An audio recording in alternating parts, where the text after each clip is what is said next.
Yo, yo, yo, yo, yo, yo, yo. What are going on, people? What are going on, people? It's your boy Jason Gooner back in the building again. And you know, it is time for the review show, people, the weekly EPL review show. You know the thing, of people. So, this go around, we have week 7. It is week 7, people. So, you know what that means. International break is arrived. Reggae boys, ready. We have 2 big matches, Nations League, but this show is not about that. This show is the EPL review show. So you don't know. The first thing you have to do, like, share, and subscribe to the content. That is what you have to do. Well, subscribe to the channel, like the video, share the video. See? Yeah, man. Owen, bless up yourself, my G. Big up, big up, big up. One Dan Sherman Scott. Yeah, man, yeah, man, yeah, man. One Jason Guna. That is it. Can't duplicate, can't replicate. Yeah, man. So I hope everybody had a decent weekend. I had a great weekend. Football full of football. My daughter play, my side play. Yeah, man. My side pick. It's a great football weekend. But first and foremost, big up to my daughter team. They had 2 matches in the league this weekend. Them draw and them win. So them get a 4 points out of the weekend. Wanted the 6, but climbed the table this weekend. So very, very proud of the performance of the team. And yeah, we're thankful, It give you a joy for see it. So we just give thanks to get for see them thing there, and we get blessed for even see something like that, Yeah, man. Yeah, man. It's nice, man. It's crazy. It's crazy. So yeah, may I get sentimental, I think, about it. But big up yourself, Warren Webster. Wagwan. Yeah, man. Yeah, man. Julia play defense now. She do her thing. Hold on, people. Let me get my book so I can tell them how the prediction them go. I hope everybody had a good weekend like me,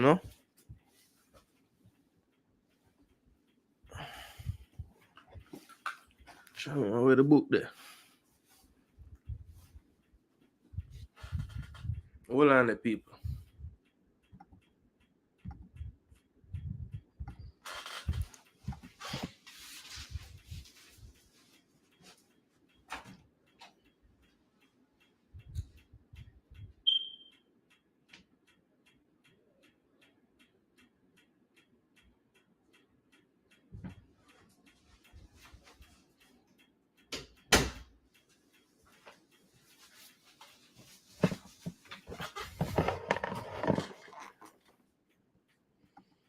Sorry, my people. Sorry, people. Sorry, people. You don't know. Man's had to get the book, The book have everybody's picks. So I had to go through the picks, Yeah, man. So we're not wasting time, people. We know why we're here. EPL weekend. We're gonna discuss all the games, break down what going on, look on the stats and everything. Warren said 2 of my daughters played football and basketball. Know what it feels like, bro. Keep being the biggest cheerleader, bro. Yeah, that's all I can really do right now because to old man's life kind of set up right now. The coaching is not really possible. But we have a passion for it. So we do the courses we can do in the meantime. And one day. Yeah, man. But yeah, it's a great feeling, man. It's a great feeling, believe me. Alright, so I could get right into it.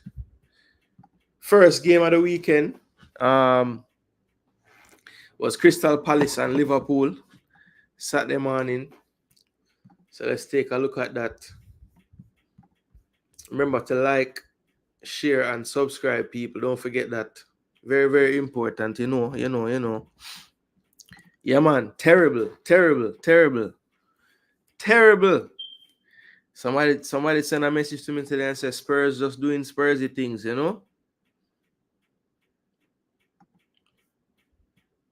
right, so this was the Liverpool Palace game, 1-0, Jota in the 9th minute. Beautiful goal, actually. Simicas got the start. A little rotation for the first time really in the league from what I've seen by Slot. Tsimikas got the start in this one. Also, Gakpo started over Diaz, and vindicated by his display at 8.6. Had the assist for the goal to Jota as well. But the pass that created the goal for me was from Tsimikas at left back. Perfect timing, perfect weight on the pass as well. And Gakpo in stride to Jota in stride. That defender on the back post caught on his heels a bit, and Jota fox in the box type finish, getting in front of his marker to poke it home in the 9th minute. Watching that game, I was thinking, well, okay, Liverpool now to put a few more on the board. Nice, smooth sailing type of game. But kudos to Crystal Palace. They had spells where they caused some trouble. Eze, as usual this season so far, allergic to the finish. Cannot find the final touch. And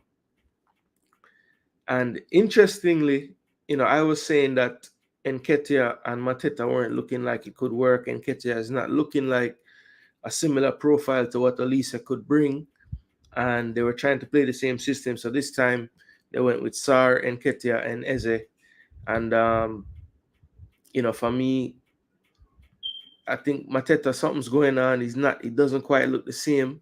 But in this game, when he came off the bench, he did look decent. If you look at the stats of the game, Liverpool, dominating possession, I think on the slot, you're seeing this more and more. A lot more measured approach. They had the chances as well, 4 chances to 2 in favor of Liverpool, but outshot them 16-9 as well. But if you look at that, there are 5 saves from a combination of Alisson and the substitute keeper. His name is slipping me right now because I know Kelleher wasn't on the bench, wasn't available. 3 saves for Crystal Palace. Henderson. Look at the passes there. A lot more passes for Liverpool. So a lot of possession, a lot of passes. Still had more tackles though. So winning the ball back quickly. So, interesting. Total shots on target there. Slight edge to Palace for all that possession. Palace did have more shots on target. Here's Palace play. So not much in Liverpool's end. On the other hand, now you see Liverpool spending a lot of time in the opposition half.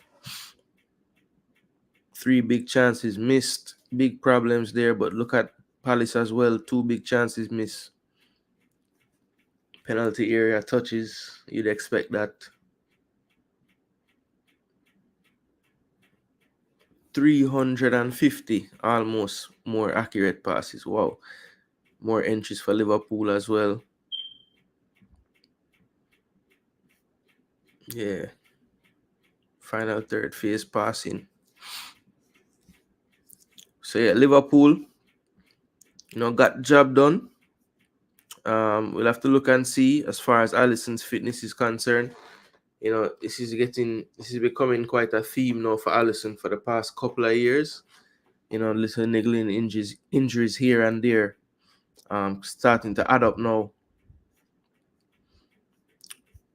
What's his name here? Yeah, Yaros. Yeah, I couldn't remember his name. And he actually did pretty well when he came on, to be honest. Was called upon a few times to do things and did them pretty well. But 1-0 to Liverpool, they keep marching on. They had that one slip up to Nottingham Forest so far. I think a lot of Liverpool fans probably pleasantly surprised with how Liverpool is looking to start the season. But, it always was looking, especially when I saw them play Arsenal in the preseason, and I saw the type of style they were bringing. I said, well, I can see this team doing really well this season. If I look back at my EPL preview, I have Liverpool finishing 4th in this Premier League. So yeah, I always thought that it wasn't going to be this huge drop off that a lot of people thought, especially once I saw the product the coach was going to bring. I think it's evident. The proof is in the pudding, and right now I think Liverpool has the stingiest record when it comes down to goals conceded in the league, and a lot of that has to do with the style of play being implemented. Not as rock and roll. Less gaps and transition opportunities for the other team. So yeah, I think that contributes greatly to Liverpool, being more stingy in defense. And once you have a very good defense, you definitely have a chance to be in and around this Premier League. So yeah, we have to keep seeing the consistency with Liverpool. As I said, they had the one slip up, but other than that, they haven't put a foot wrong in this Premier League yet. I mean, even this game, when you look at it, I feel like Crystal Palace could have gotten something out of this game. I don't know if I would go as far to say they deserve to get something out of the game, but it wouldn't shock me if they were able to get a point out of this one. But in the end, they weren't able to get it over the line in the end. And as I said, Eze was wasteful a few times. I thought Sarr had a good chance and couldn't finish as well. But yeah, this finish in the 84th minute, I thought he could have done better, a lot better. Yeah, that's another one in the 78th minute as well. Where's the other one? Yeah, I think that's it. But yeah, Liverpool 1-0 winners. Pretty much everybody that took part in the predictions went for a Liverpool win, except for the great Nick. Nick went for a 1-1 draw for his own team. Ridiculousness. But the reverse psychology worked, Nick. You get the 3 points. Bless up Sheridan, what go on, bro? Yeah, man, big up. Game birds. Bless.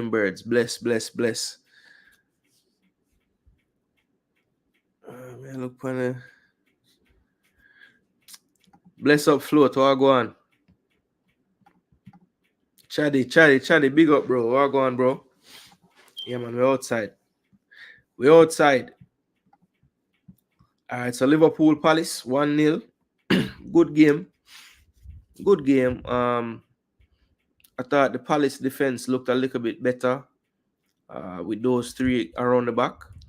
Apart from the goal, as I said, I think it was Chalobah that was flat-footed on that back post when the ball came across. Jota really shouldn't be getting to that ball before him based on where he was when the ball was crossed. But I think, you fall asleep for a second in this league, and players like Jota are going to make you pay for that. So that's what happened there. I think Mitchell having to leave the pitch due to injury didn't help their cause. I thought he had the potential to cause some trouble down that side. Anytime you play Liverpool, you can get at them on that side, especially with Trent and Salah over on that side. So, Eze tends to drift inside, leave a lot of space wide, and I think Mitchell could have exploited that, but he looked to have been carrying a little knock from the first half, so that never really materialized. Munoz as well had to get subbed off, so not a good look for them moving forward, because those two players are important in the system that they play. And I think we need to figure out what's going on with Mateta. Why is he even being benched at this point? Why is that even a thought? So something's not right with Mateta and Palace and the coach. If it just don't make sense to me. He looked too much of a good player late last year, or last season, I should say, for him to be even considered to be benched. But the coach know more than me, and I am not training with the team. But Liverpool, Slot looking like a proper coaching appointment. Let's see how he kind of navigates the season with all the fixtures. This is the first time, really, as I say, I saw Liverpool make any changes to the normal starting 11. And, while it wasn't great, 1-0, is never going to look like the greatest game. in terms of performance, but I think for the most part, Liverpool control the game. As I said, they had their moments, Palace, but Liverpool were good value for the 3 points.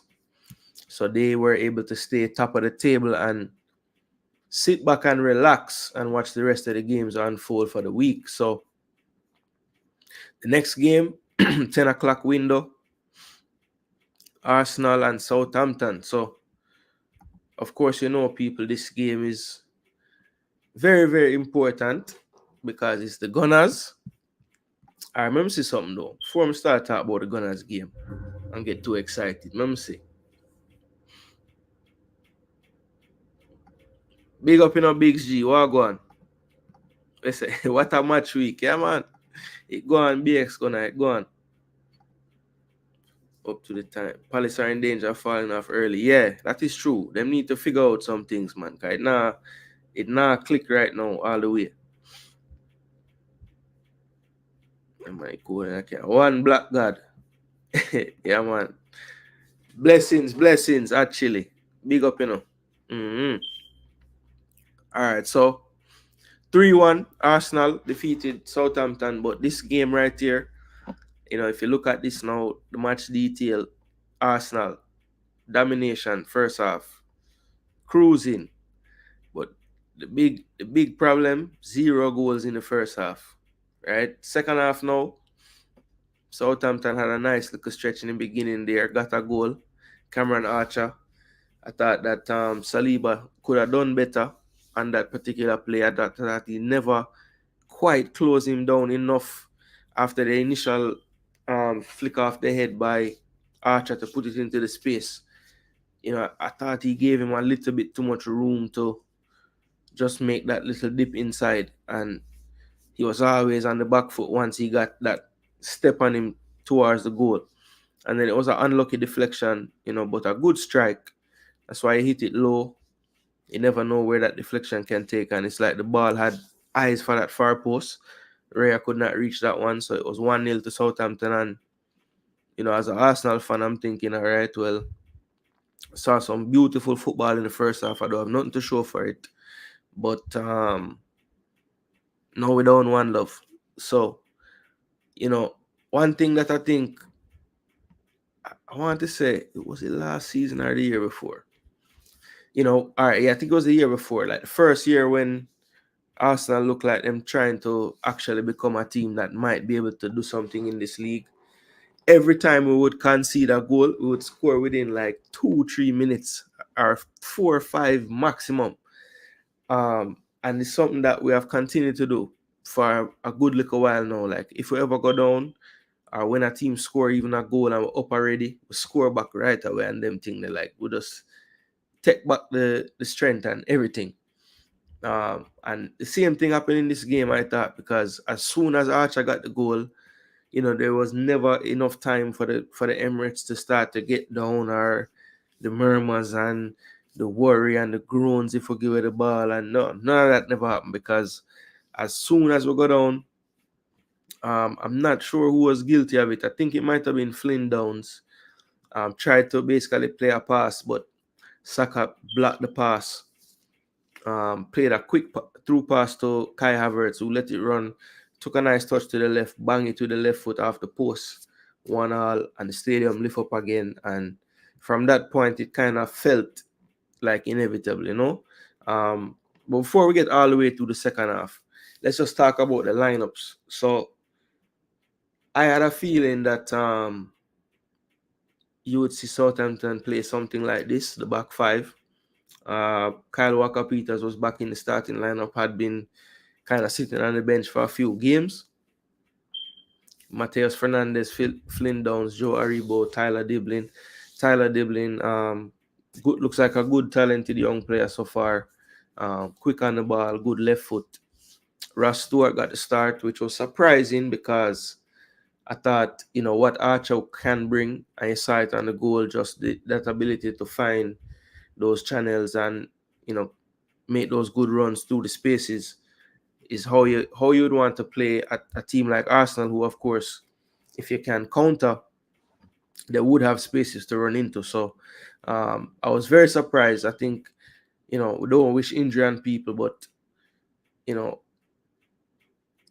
Southampton fans would have probably thought, okay, that's a good substitution to bring on Archer. It took him a while to score. It was second half he had come on in the first, but took the goal well. So good job to Cameron Archer there. Messed up my clean sheet in fantasy though, Archer. Jaja. But yeah, the big talking points from this game, Arteta finally making some changes to the starting 11. Now, one of them was forced. We don't have Timber, didn't have Ben White in this game, not even on the bench or anything. They were both unavailable to play. So we went back to Thomas Partey at right back. Remember, we saw that to begin last season for like maybe, 4 or 5 games. We didn't really love it. But I think Partey played well actually at right back in this game. So can't really make cause too much about that decision.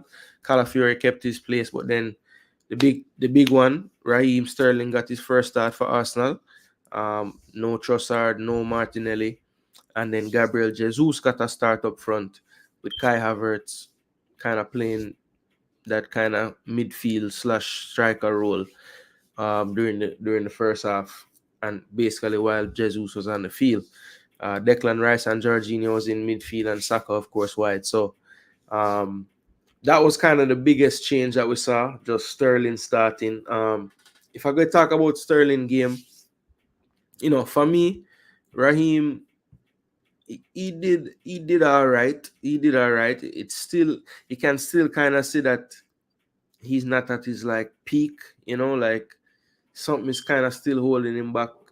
Just that split second, that sharpness is just not quite all the way there. But he's an intelligent player, so I think he can still find himself in good enough opportunities to affect the game. In this particular one, he played 60 minutes, 34 touches, 93% passing accuracy, so very tidy, good ball retention, 1 key pass. Tried 4 crosses, was unsuccessful on all of them. He was 4 for 5 on his dribbles, so taking people on, doing well there. 1 off target, 1 shot blocked. Where that gone now? 1 big chance miss. 4 for 7 on ground duels. 0 for 1 aerial duels. That's crazy. Him even try. 10 possession loss out of the 34 touches, so not the worst. Didn't have any defensive stats. So 6.9 for Raheem on his debut start for the Gunners in the league. And then, yeah, Jorginho also getting the start as well. But Bukayo Saka was incredible in this game, people. In the first half, I think everybody else was going at a different pace from him. He was the main person in the first half, like taking it to Southampton. Sometimes it would be so many, 3 different players on him. He would just play a 1-2, get out of the trouble, whip in a ball, take a shot. Yeah, this guy was incredible in this game. 9.9, had a goal and 2 assists, 71 touches, 92% passing, 7 key passes, 3 for 11 crosses, 3 big chances created as well. 0 for 1 on the long passes, 2 shots on target, 4 blocked, 1 off target. He was 0 for 2, so tried 2 dribbles, didn't succeed on either one. 3 for 11 on the ground duels, 0 for 2 on the aerial duels. Lost the ball 16 times out of the 71 touches, so not bad. As an attacking player, 2 fouls, was fouled twice. He had 2 clearances, 1 tackle, and he was dribble past twice. So look at that. The man lose a whole heap of duel, dribble past twice. What else him do? Never complete a dribble, but him still get a 9.9. Because look on the efficiency, brother. 92%, 7 of them 35 pass, they are key pass, and create 3 big chance. Yeah, man, the man is just production. That's what you call Saka, production. Yeah, a lot of people still hate upon him, but you shouldn't hate upon him. The man produced, brother. Very consistent as well. Gabriel Jesus. Somebody will say who say it? Somebody in the comments say Jesus was killing our attack. Game changed completely after we made the triple sub. We dominated after that. Jesus looked terrible. Havertz would have had a first half goal if Jesus wasn't there clogging up the middle. All right, so Jesus gonna beat Jesus. So 60 minutes as well. This was a part of that triple sub I'm talking about. Expected goals 0.38. All right, 2 off target, 1 shot block. He was successful on the 1 dribble. He tried 20 touches, 9 of 13, 69%. He had 3 key passes and he did create a big chance. 3 for 4 ground duels, 0 for 1. Lose the ball 4 times. 1 foul. He was fouled twice. He was offsides once. 7.3. So, not the worst stats in the world. But the eye test will tell you, some of the times when he did lose the ball, it was one of the some of the more crucial times. Killing an attack for real. Like, just the wrong decision in transition or deciding to dribble when the best thing to do was pass and vice versa. So, yeah, Jesus not really in that rhythm that he can attain. And while he's on the team, I'd rather see the Jesus that I know can actually contribute something. Right now, it's not looking so good. But I feel like a goal can cure a lot of things. So let's see after Jesus even score a goal, if it changed anything before I start to pass the judgment. Because I know there's a player in there. We've seen it before. I think Sterling was decent. Didn't really. I would want him to make a performance like saying, "Yo, Arteta, you need to think about starting me sometimes as well, But I don't think him quite reached that yet. But he was decent though. And him still offer. Can see him can offer something as well. But I think the sharpness need to improve a bit. Yeah. Sterling looked like he was rushing everything. Yeah. Yeah. Him just don't quite look comfortable yet. Yeah, I think it was kind of rough playing the both of them. It would have nice to see Sterling get the start with Havertz for real up front. Sterling getting to play with Havertz and Trossard, and he's not at his peak because his peak already gone. As a wise Algerian said, there's no higher than City. No, all right. When we say peak, I mean even the peak version of this version of Raheem Sterling, but no, him can't attain the peak of the City time. Obviously, that gone.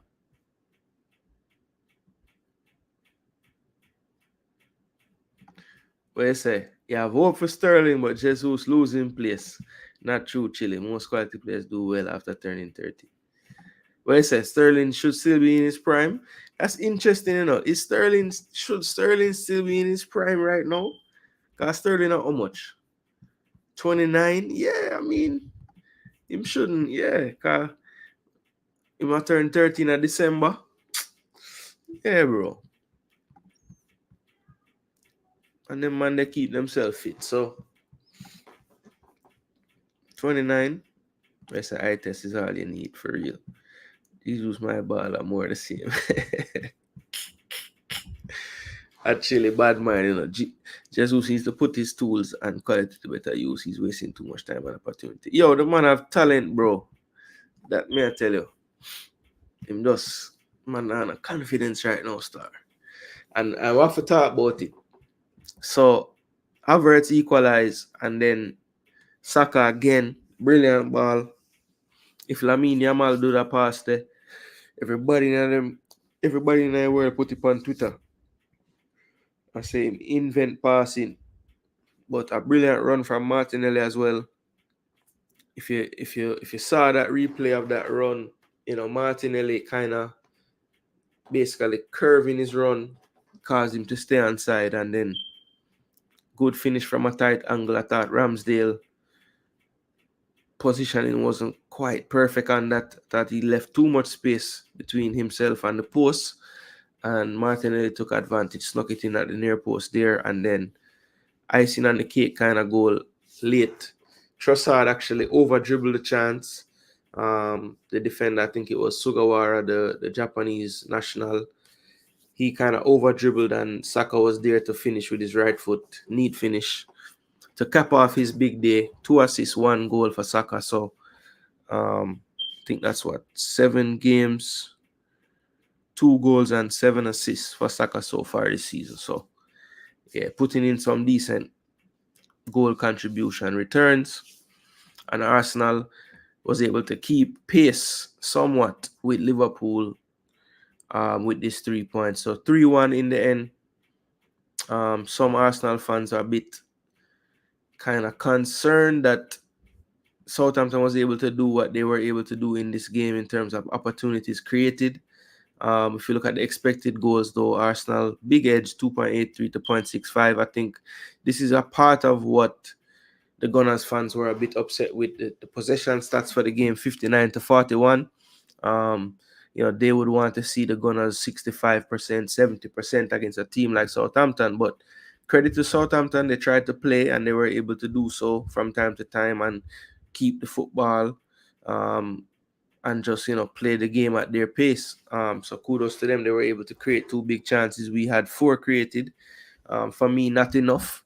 Feel like we have been kind of getting away with not having Odegaard in the past few games, because I think we have created enough chances without him playing, especially against like the teams that we're supposed to be attacking against, like last weekend against Leicester, when I thought we created more than enough chances to win that game by a lot.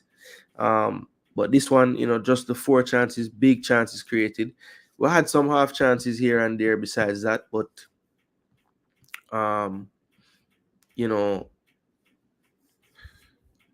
basically the biggest thing for me was the 2 big chances that we gave up, and they had some half chances as well inside of that. 29 shots to 8, that looks good, but a lot of them weren't really troubling Ramsdale so much. I will go through that. 3 saves for Ramsdale to 1 for Raya. 13 corner kicks to 1. Surprisingly, we didn't score from a corner in this game. Actually, did we even score from a set piece in this game? No. We didn't score from a set piece in this game at all. So, yeah, set piece FC took a break this week. Had the edge in the passing by 100 odd, 150 odd. Tackles, we edged tackles. They had 3 yellow cards. We didn't have any yellows in this game. 6 shots on target out of the 29. That's what I mean. So 2. So 62 on shots on target. We hit the woodwork once. They hit the woodwork twice. I know one. I remember the corner one. I'm trying to remember the other time. Let me see. Block shots. So Arsenal attack. This is Saka. The right side of the pitch getting a workout over this side. Southampton, most of the game played in their own box, basically. But decent possession in our third as well. We scored 2 big chances. We missed 2. They missed 2 big chances. So Archer scored from like a half chance, basically. Touches in the area. Look at that discrepancy. 65 to 8. 483 passes. Entries. So basically double them up in entries. 61 to 32. Good connection in the final third as well. 86%. Not bad for them either. 40 for 55. Let's see. Need a team going long very often.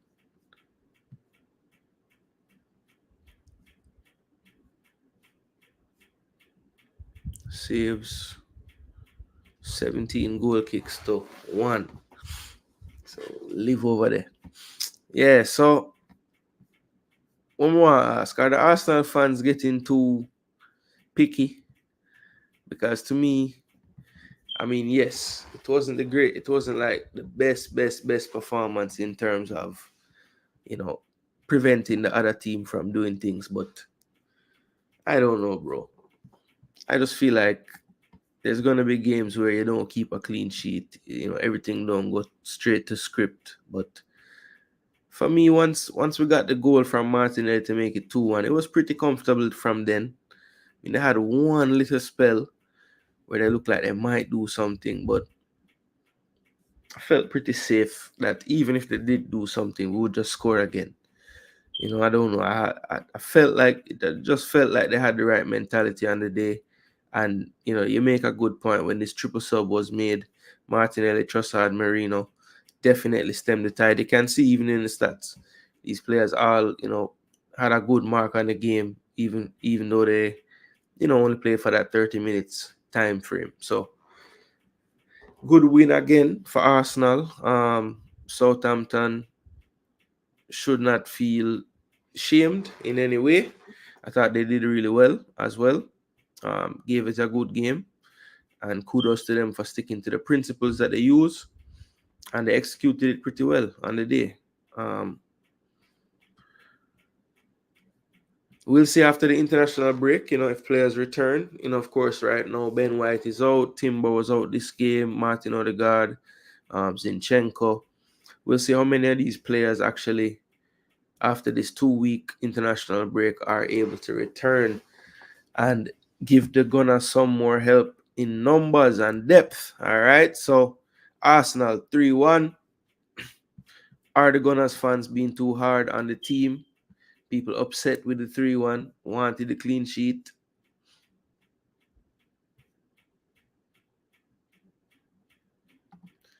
I say he's not slowed down, he's still rapid. I talk about Sterling. I've scored a very good goal, a striker's touch. That was a very good goal. He should be in his peak right now, but it's not possible, as I said about it. Actually, take off your City goggles. Hallelujah, Martinelli look like he's back. Now we need Jesus to resurrect. For real. Best form with Arsenal. Good question. Was Arteta not confident in one area against Southampton? Well, one area. Let's see. Let's analyze. So he made the triple sub here. Could have been one area in this set of subs, but I feel like Martinelli and Leandro are always gonna come on, so it wouldn't have been for those two. And I didn't think that he wanted to like upset the balance of the formation so much so early, so the Marino one makes sense. Then it's 2-1, getting late in the game now. Who would one area have come on for? Remember, after he made the triple sub, you have basically the people he would come on for would be Saka. He wouldn't come on for Martinelli, he just came on. So Saka and who else? He wouldn't bring on one area for Declan Rice. He wouldn't bring on one area for Havertz. So who else you'd I bring him on for?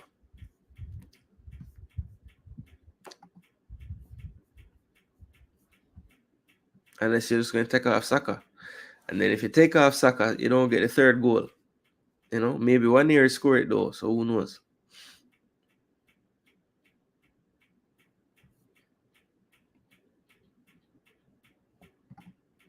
You believe Arteta held back the best team against Ramsdale did just enough? I doubt that was the reason why. I think it had more to do with the midweek game.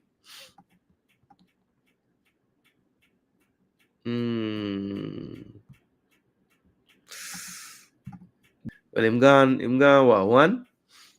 Let's see.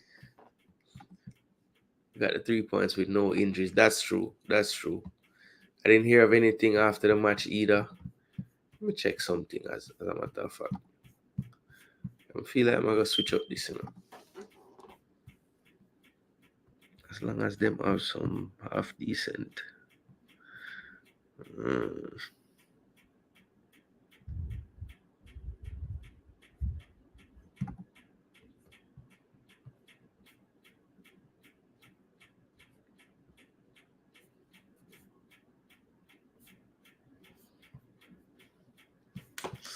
I mean, I check something, but I'm not go or keep running it that way. Yeah.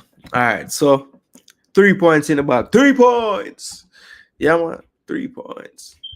If your side get 3 points this week, smash the like button. At least no, I can't say that. Because some side, I don't want to like people. Because if we use that, some people can't even, you know. All right, so the next game, Brentford and Wolves. So this one, of course, you know, we had the boss himself on the back line for Brentford, Ethan Pinnock. So, you know, it's International Week, and regardless of what week it is, we'll do them show you. You know, we're going to highlight the reggae boys them. So Ethan Pinnock, 7.3 this week. Very good statistics. Got a goal in this game as well. From a corner, from a set piece. Actually had another chance for a goal. A good save made. I think he actually had 3 of them in this game. Yeah, he put that one over, which he should have done better with. Honestly, he'll tell you he should have done better. This one was a good save. No, this was the goal, and then another one was a good save from the keeper. So, yeah, he was dangerous from the set pieces. So, good delivery, Jamaica. We have a danger. We have a threat from a set piece. We don't score in a corner, score from a corner in a little while either. Come to think of it, so we do for one of those now. I think he was involved in the last time we scored from a corner. It was in the Azteca, I think. I think it was the own goal from Alvarez, I want to say. But he was like challenging Alvarez for the ball. So 1 goal, 90 minutes played, 5 clearance, 2 interception, 2 tackles. Most importantly, no dribble pass. 3 for 5 ground duels, 4 of 6 on the aerials, 12 possession loss, 51 touches, 73% passing, 1 of 5 on the long passes, 2 shots on target, 1 off target, 1 of 2 on the dribbles. So all-around game for Pinnock. I thought he did have an issue on the second Wolves goal by Larson.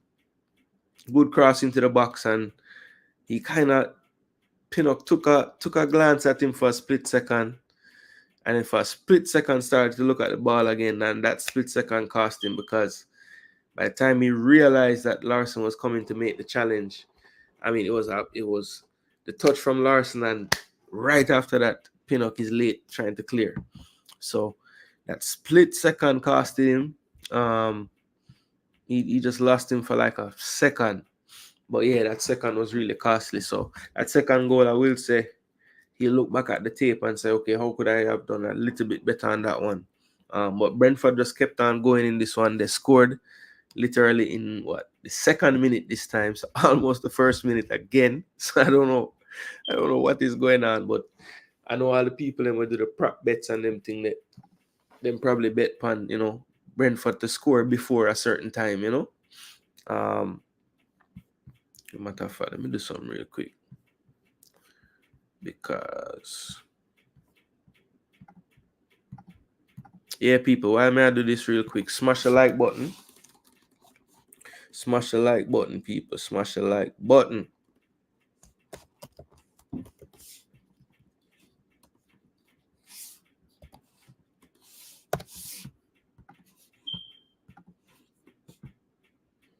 General Star, you know, say, I know you can't hear that, you know. The battery from a smoke detector, it must say out. So it do this beeping sound. But change the battery, and it still want to go on like it now, you know? So I don't know why I go and feed people. It is very annoying. It is very, very annoying.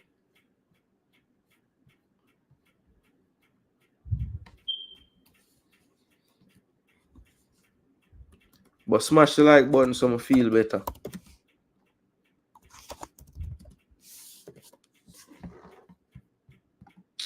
Cha.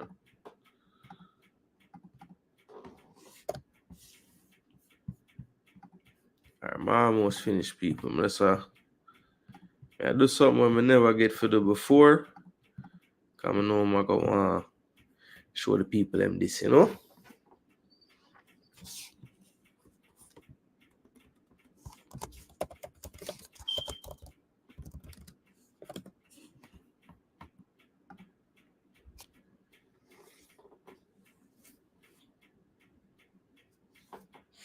Rough.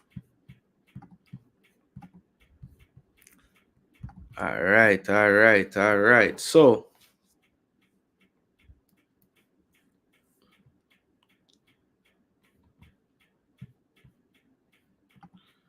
Kai being out. Yo, Kai need a rest, brother. I'm very happy to hear that. Cause anyway, I'm going to Germany camp right now and play every damn minute again. So thank you. 15 goals is the nearest best, but that would have to be it for Arsenal. Goal galore. But it's a trophy. I don't care how much goal him score. Bless up, Duke. Go on. Oh, the mighty Arsenal is a big if. Good to see Pinnock scoring, but not to see him conceding 3. Good point. Yeah, that's why I make sure I point out the second goal, because to me, that was the one where, yeah, him culpable for that one there. You know? The last goal, put that down to crazy game, 5-2, 9 seconds of the game, you know? Them score a goal upon them. The first goal, funny enough, like he wasn't really involved. The cutback, like he was occupied basically with Larson, like closer to the goal line, and then it was just a cutback. So yeah, I don't think anything could have worked. Duke said the weed smoke setting off the alarm. No, it's not that. It's not that. All right, Duke, as him reach him find a why. So funny enough, is eliminated from the English language. Yo, them people take too much control of our life, man. We can't even talk. Can't even talk, brother.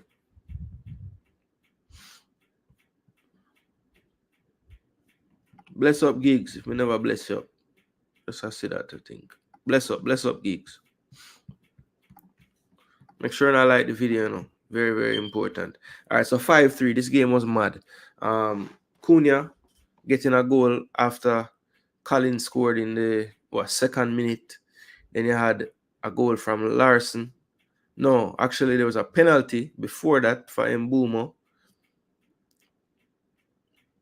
He stepped up and slotted that one home easy. The penalty came from a corner. I think it was Mario Lemina dragging down a player. I forget which player it was, but him drag him down. VAR called it. Mbumo slotted home. Then the crazy start to the game continued. That was the goal I just described. Cross came into the box low. Larson just beat Pinnock to it. Kind of similar to, well, not similar in the sense of he cut across him to get to the ball first, but it reminded me of Jata's goal in the sense of that. A defender just losing his marker for a second, not reacting as fast as the striker did, and it was 2-2. But then 2 minutes later, some nice interplay on the top of the box. They played in Norgard, and he was able to make it 3-2. And then just before halftime, it was 4-2 to Brentford. When who scored the fourth one? No, the fourth one would have been Pinnock's goal from the corner. So 4-2 at halftime, kind of cruising, and then they would eventually make it 5 in the 90th minute, and then in injury time, Aït-Nouri got another consolation to make it 5-3. So a lot of goals in this one, 8 to be exact. And it was a tough day again for Wolves. I had been saying recently that I thought that Wolves might be a little bit better value for their points tally that they currently have. And when you look at the lineup and stuff, the players, they have some decent players. I think the main issue when you look at them right now, though, is the defense is struggling a lot. I think the loss of Killman was big for them. I think he was a solid force for them in their system, in their back line. And yeah, I think the center backs that they have currently, Totti Gomez, Craig Dawson, Santi Bueno, Yerson Mosquera started the season, starting the game, but he's out now. So, I don't, and even still, none of those names really, you would say, okay, this is our solid center back, or so I think to me that's their problem. That for years they have been a team that, boy, if they just got a striker, it would be better. And now they have some decent attacking options. Cunha, some people say them not rate Larson, but me think him have very good use with him style and him size, and him have technique with the size as well. I think the midfield and the attacking midfielders have a lot of promise and potential. I thought this guy 2 games now. I've seen Carlos play, and he's looked decent. Look lively, good left foot on him as well. So Wolves defense shaky, very very shaky, and if they keep shipping this amount of goals, sad to say, this might just be the year where we don't see them anymore in this league. Brentford, what can I say about this team? So I think the way how this team play, one thing you have to rate with them, if you had to sum up Brentford in a way, just one goal. If you just show a goal, let them score. I say, yo, this is Brentford. You never know. Them can throw anything at you. It will be the first goal them score in this game. Nathan Collins play a pass wide and just decides to continue his run. Didn't get the 1-2, but just kept going into the box. Eventually, it cycled out to the wing, gets crossed in by Damsgaard, and he puts it on Nathan Collins. By this point, he's inside the box as a center forward, making a run near post. And to me, that's like Brentford. They play with this freedom that the coach gives them, and somehow, with all of that freedom, there's still like a decent structure within that freedom that they get. So yeah, I like the way that I don't know if it would translate to a bigger club, the way Thomas Frank play right now, but I feel like a club going to give him a chance eventually, like a bigger club with more resources, and and I would be interested to see what a Thomas Frank team with a decent amount of budget would look like, and how they would play and what kind of results they'd be able to get. I would love to see that. I would love to see that. Not enough to see him at Arsenal, but there's clubs out there with more money than Brentford. Or who knows, maybe the trajectory that him could potentially take Brentford to, they make bigger competitions, they earn more money. the ability to invest increases. Who knows? Maybe him just stay there and make them a better team, become a legend. But I feel like I wouldn't mind to see Thomas Frank coaching a team with a bigger budget.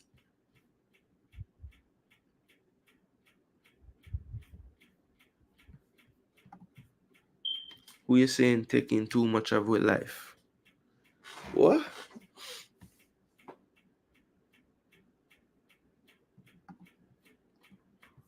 I don't know. I'm not sure. I try to figure out what that is in reference to.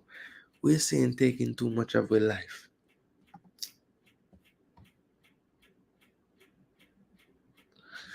I'm not sure. But yo, big bad Pinocchio, safe travels, safe journeys. Yeah, man, looking forward to cheering you on in your 2 international matches. But Wolves, gonna need more than an international break. Gonna need, you know what kind of break gonna need? But the break is a good time for you guys, and I need it. It's not looking good right now for Wolves. I think they're last in the league currently, so yeah, not a good feeling. But Brentford, 5 goals, not bad at all. No Wissa, still scoring, and Boomer still scoring. So it's looking good. It's looking good. But I'm sure Frank will be upset with the 3 goals conceded. But in the end, the 3 points is all that mattered for them. So 3 points to Brentford. Well played to them. All right, so that is the Brentford versus Wolves game. Next game now, Leicester versus Bournemouth. So this game here, of course, we have a player on Leicester as well that represent Jamaica. That is Bobby de Cordova Reed. Yardy. So he came on in the 82nd minute. Didn't really influence the game too much at this point. It was 1-0. Just trying to make sure they keep things solid and don't concede that tying goal. 0 for 1 on the dribbles, 7 touch, 2 of 4, 50% on the passing, 0 for 1, 0 for 1 on the duels, ground and aerial, 4 possession loss out of those 7 touches.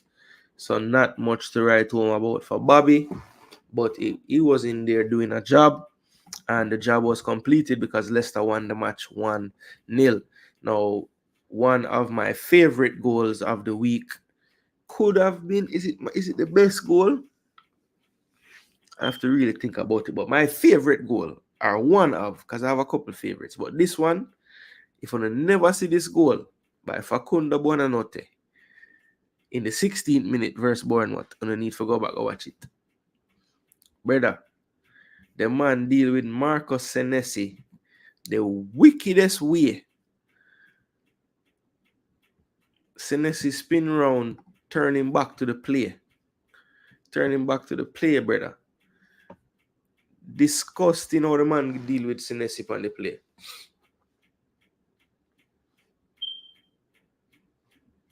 We say Wolves versus City next match, another 5-3 game. Yo, Wolves are the type of team where we score a goal upon City for real, you know. The way how them play, you know. But them also we let City score about 7. Massive win for the Foxes. Absolutely. Huge win. Huge win for Leicester City. In my preview for the season, for the when I predicted the league table, Leicester was the only promoted team that I predicted to stay up. And that prediction not looking too bad right now. They're doing decent so far in this first few games of the league, or first 7 now, so a little more than a few. And this was a huge 3 points. A huge 3 points, I think this was a surprise to most, small sample size, but out of the 12 of us that did the predictions, none of us thought that Leicester was going to win. Some of us had a draw, and then the rest of us had a Bournemouth win. So that should tell you something. Leicester with a big result. I thought if you look at their lineup and how they played in this one, they had the 4-2-3-1 going. Made a few changes. Bonanate from the start this time. AU from the start this time. Mavididi has been starting, so that was the same. Went with Ndidi and Skip. Winks was available but didn't start. Back 4 been the same for a couple of weeks now, and the keeper again with a good performance. Big performance last week against Arsenal. Continued into this game with the clean sheet and some key saves. Bournemouth now, Semenyo, another good game. Couldn't do enough to get that result though. Evan Nielsen was a bit quiet on this occasion. But Bournemouth, they'll probably look back and say, boy, it wasn't the best result for us on the day. But this goal by Bonanate was definitely worth a 3 points. If you're going to go down to our team, that goal is worthy of winning a match for sure. So if you never see people, Bonanate goal, look it up. Expected goals was dominated by Bournemouth on this day, 2.16 to 0.79. They had 5 big chances and didn't convert any of them. So, yeah, just not enough clinical finishing on the day. They had way more shots So Leicester with the smash and grab at their own park. Both had 2 shots on target. Wasteful. 5 big chance misses. Criminal, man. More touches in the area. Entries. Edge to Bournemouth in that one as well. So yeah, they definitely ruined the missed opportunities. Could have been a different game, but Leicester, in the end, nobody's gonna do what we're doing here. They just know that 3 points, that's all they care about, and that's what they got. But Bournemouth should definitely be upset with themselves. Evan Nielsen created a big chance.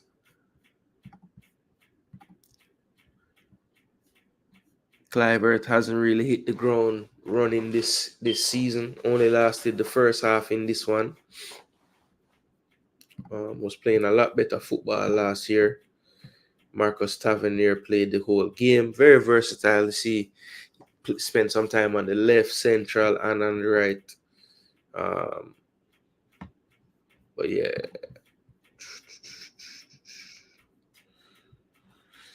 Yeah, tough one. I think Dango, they missed the 2 of them. Yeah, he missed both of them. Well, 2 of the 5. I remember one of them.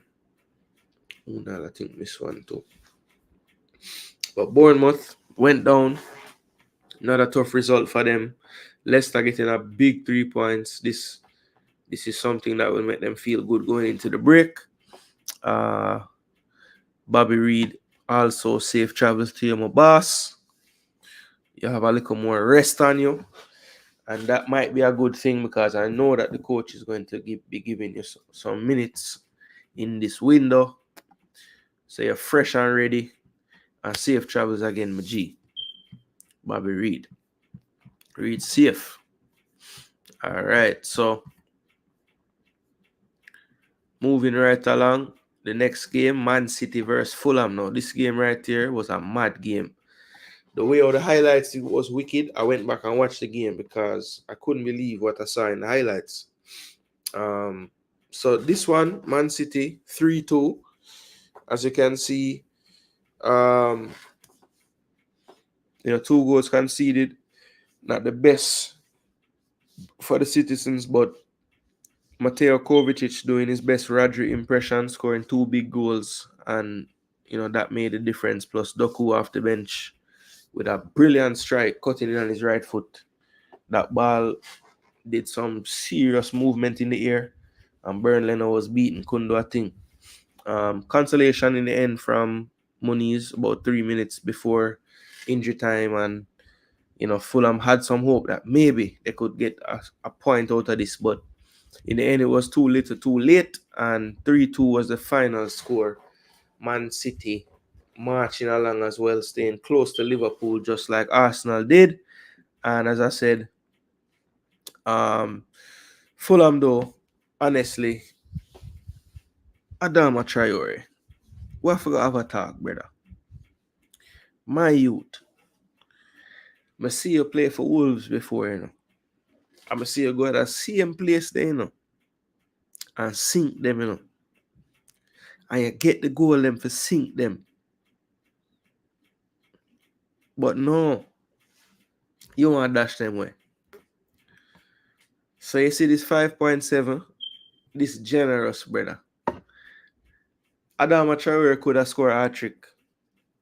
The man could have beat City or at least draw City by himself. Man should have scored all 3 of them. Yeah. See, you know how the man missed this high. Yeah, I don't know how the man kick with that one. Yeah. And them 2, yeah, him should have scored. Them 2, yeah, 1-on-1 in the man. Yo, Adama Traore, brother. You let everybody down. Yourself, everybody. XG 0.53. That means you have to score 90 minutes played. Look on the expected goals. Whole heap. 1 key pass, 3 big chance by himself, people. Enough side play this week and don't get 3 big chance as a team. This man get 3 by himself. Piss me off, man. This game right there, City's supposed to draw, at least. Trust me. But the man, them find a way, brother. Them win 3-2. Them never, I think all game, them never really have on them shooting boots. Haaland was kept pretty quiet. Haaland was kept pretty quiet for the most part. Solid game plan from Fulham. That they took the game to City as much as you should. Sometimes I think teams try to take it to them and them go too far and leave themselves exposed. But that Fulham found a decent balance.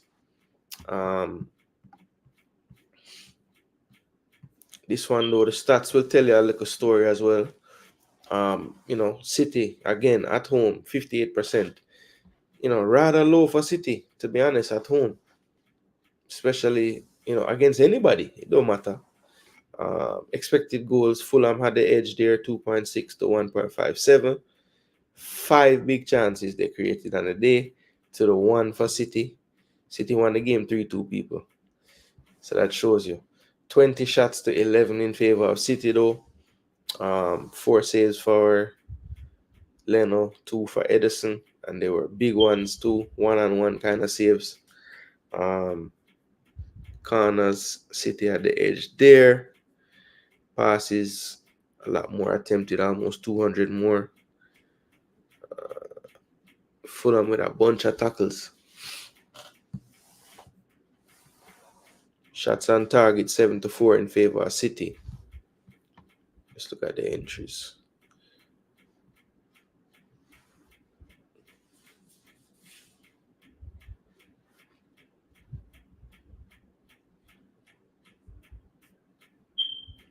(56-53). So it was almost even on the final third entries. Look at that. And Fulham was doing well with the passing in that third. So look at that, people. City, when I say teams don't go long enough, I say them do about 30 yards. Look on City. 16 long ball all game. Wow. That's nice.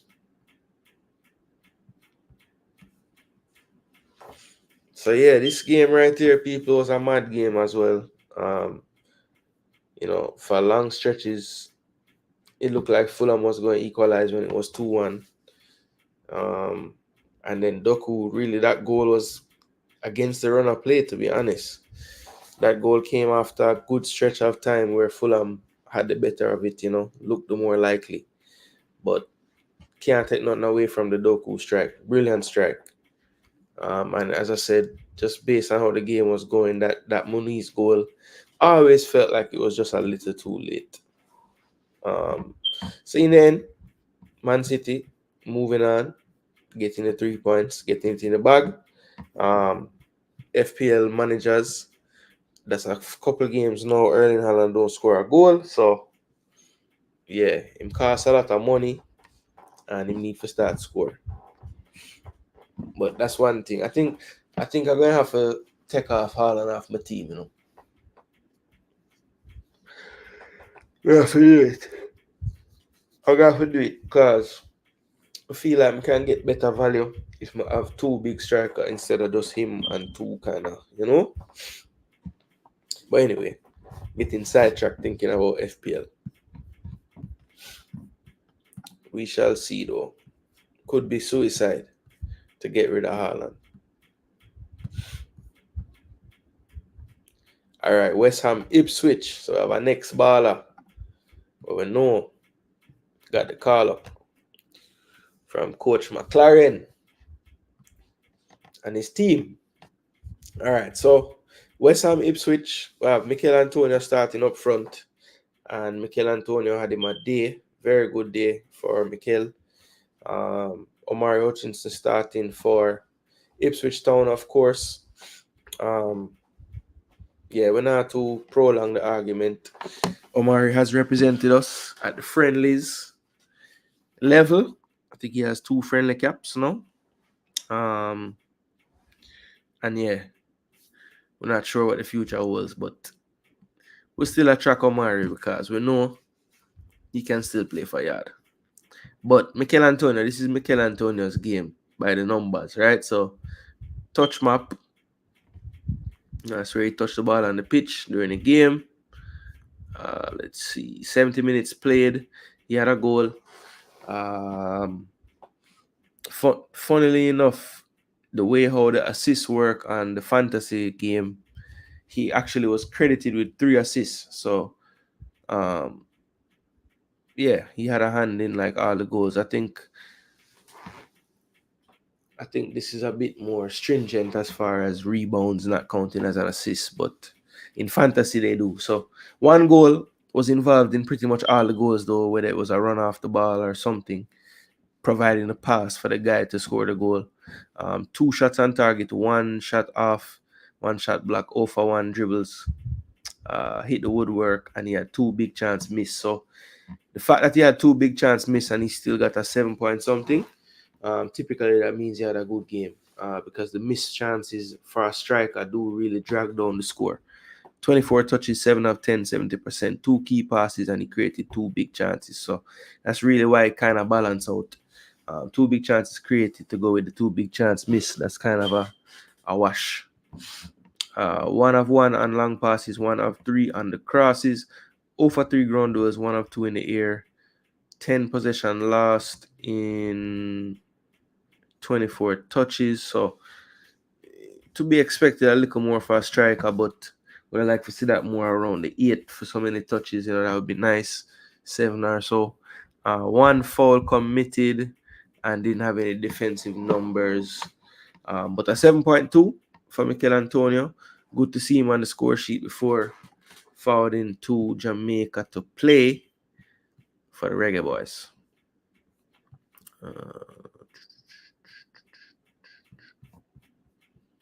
Yeah, so that's 2 games in a row now. Antonio has had a contribution. All right. Then we have Jared Bowen. I thought this was one of his best games so far this season. Looking like he did last season and the year before. Provided the assist to Antonio for his goal. Got himself a goal later as well. Setting up Paqueta as well for another one. So, good job to him. I thought Paqueta had a decent game. Guido Rodriguez still kind of, to me, struggling to get to the pace of this league. But he started and played the bulk of the minutes in there. Todibo looks to be a decent signing.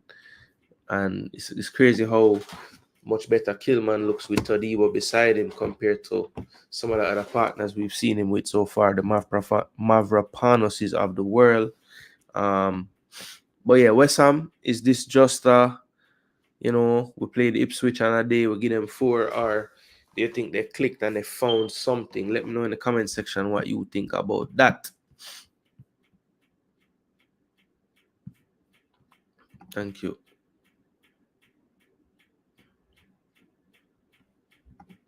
Is Aki Punch a juice?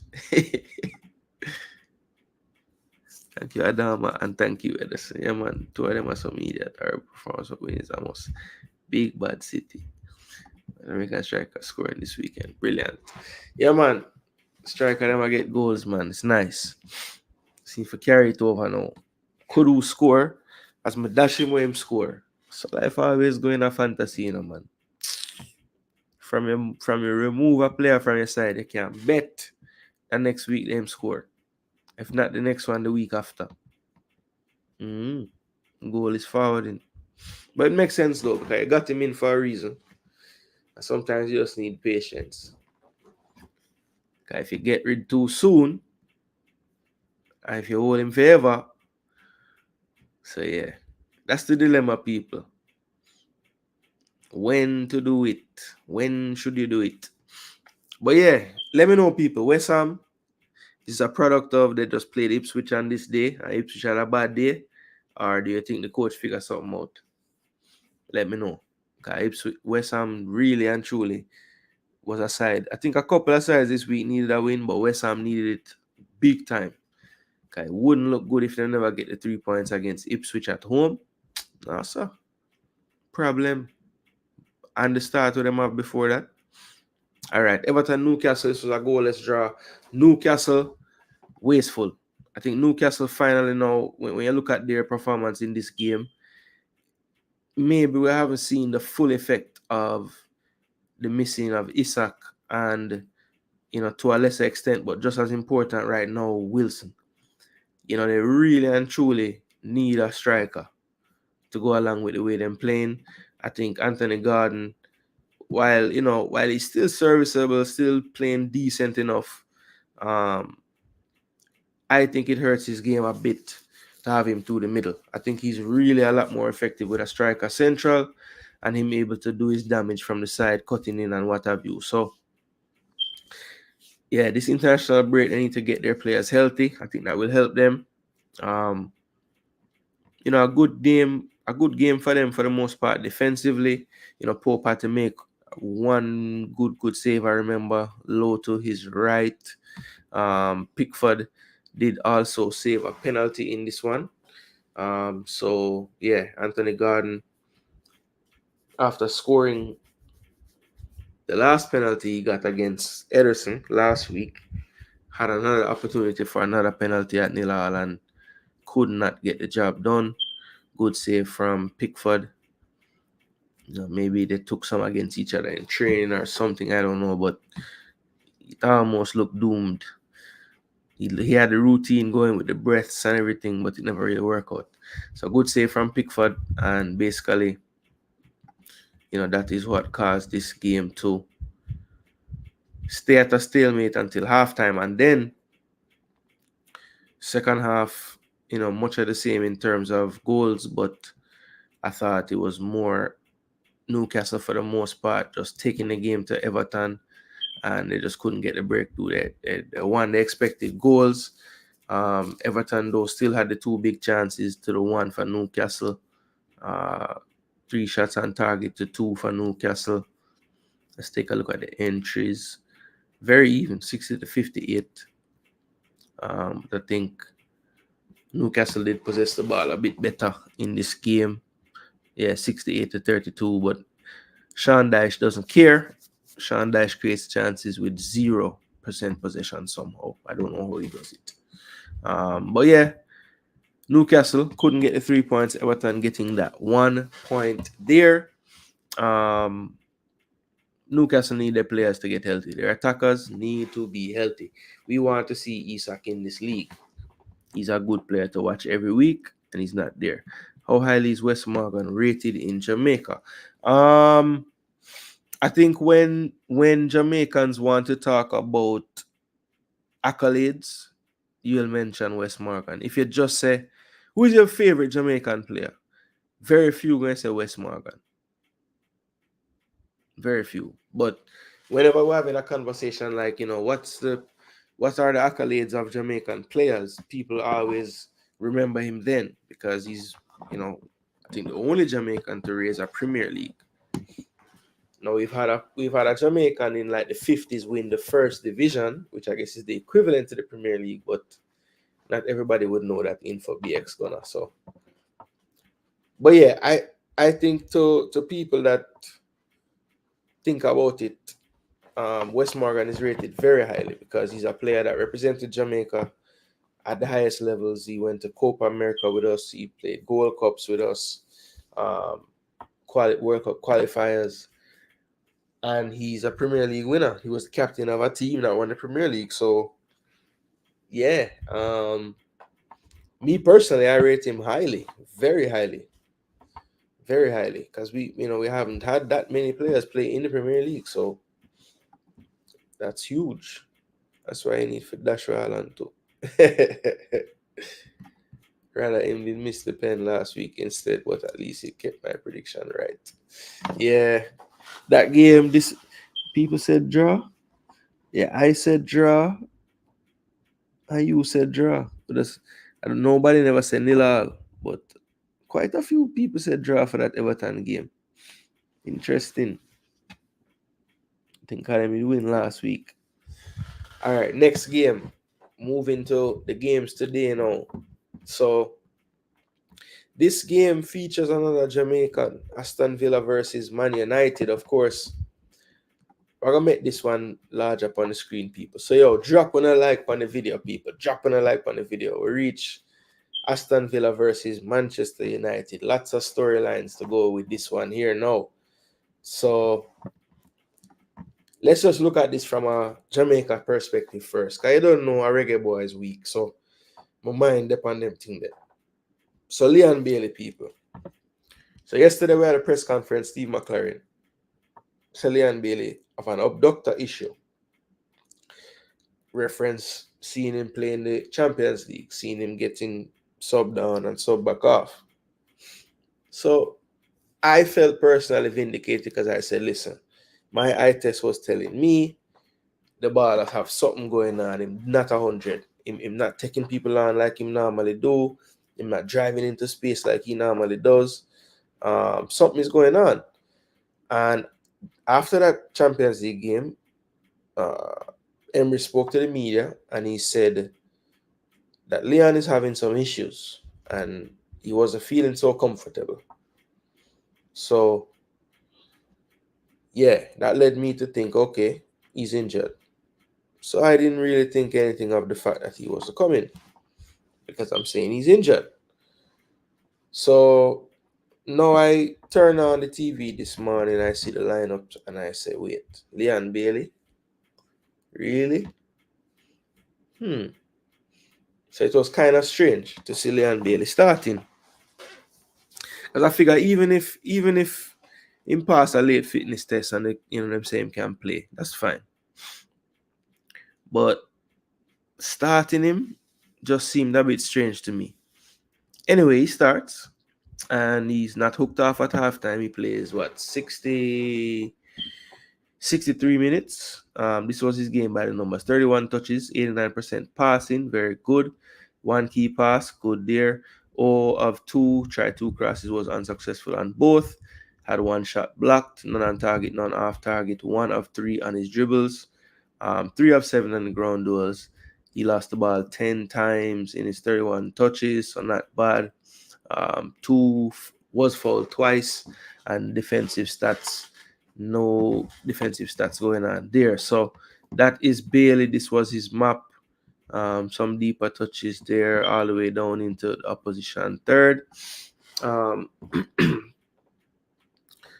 So Leon Bailey starts today for Aston Villa after not being named in the squad due to injuries. So interesting one there. The planting warriors were out saying, boys are planting from a long time. I just think that the guy is not fully 100, and for that reason, Villa, everybody involved said, look, it will be better if we just, if we just don't make him go to Jamaica for this trip. But it's a tough one you guys just did to me,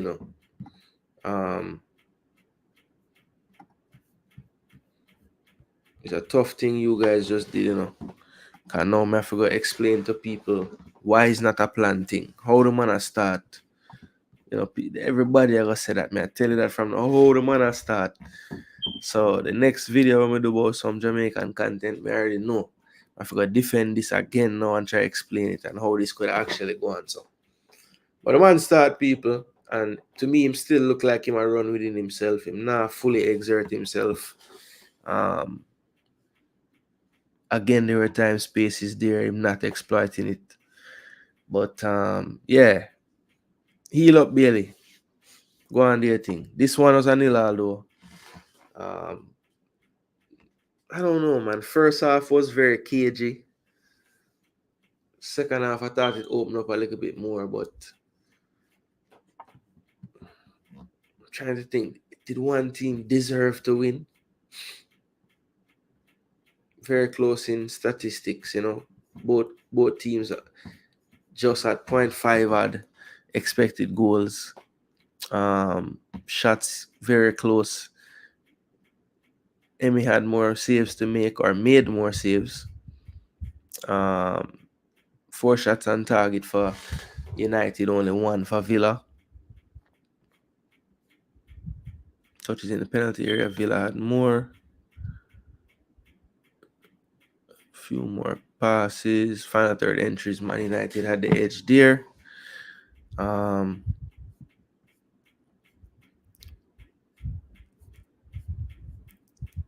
Yeah, but I think neither team had a big chance in this game created. So, cage affair. Both teams not being able to put it all together to create some good chances, or better than good chances. Kanza had to leave the field of play injured. So going into the window, I wonder if England will have to replace him. More than likely. But yeah, 0-0. Ten Hag lives to fight another day. 1 point. Talking points from the Man U point of view. Maguire and Evans back again. That great centre back pairing we saw so much. That was back today. So good to see that they are still around. Victor Lindelof got a game today. Haven't seen him in a while. So he was back. Interesting there. Kobe and Ericsson got the start in midfield. He had Garnacho and Rashford on the wing. Bruno and Højlund to the middle. So that was how Man U set up. This game, I think in the end, the defenses really did win. I don't think either team did enough to really say yes, we deserve a goal in that game. So I think the 0-0 was probably fitting for this one, to be honest. Can't go around it. It wasn't the most entertaining watch. Fantasy predictions rough that week, yeah. Yeah, well, Fana, it was rough for a lot of people, I mean, there was one person that did really well. A few others did okay. And most of us were average at best, you know what I mean? They were very even, surprisingly. Yeah. Manu, I mean, they weren't, you can't really, anybody that watched that game can't really say, boy, Villa is the definite better team, that I didn't walk away from that game feeling that. It wasn't like United held on for that win. As a matter of fact, Martinez was the busier of the two keepers, to be honest. So, based on current form of United, I'm sure United fans would never say this because they have too much pride, but you guys should take some pride from this result because you played a team that is right now, in my opinion, a little better than you are. And the evidence of how the match was played did not prove that. You guys, Villa was not noticeably better than United in this game. So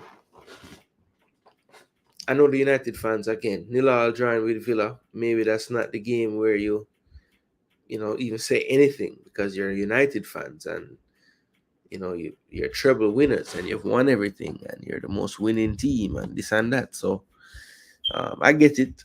But as a non-Man U fan, I can tell you that 0-0 would have, to me, was a good game and a good result for you because, as I say, them run over a lot of teams in that ground and you guys stood up firm.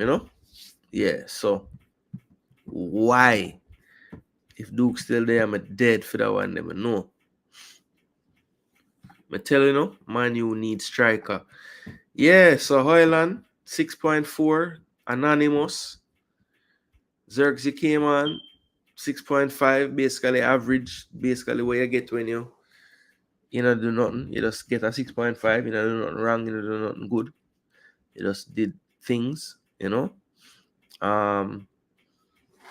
I don't know. I mean, Rashford has proven he's not a striker through the middle. Xerxes and Højlund both works in progress, you know. So I don't know, man. I don't know. Can Diallo play through the middle or no? Strictly wing. But to spend, how much money to spend for Hoyland and Xerxes? Well, 80 something odd million.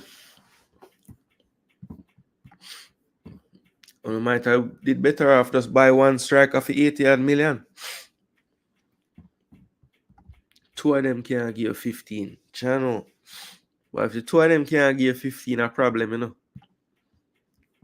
Big problem. But yeah, nil all.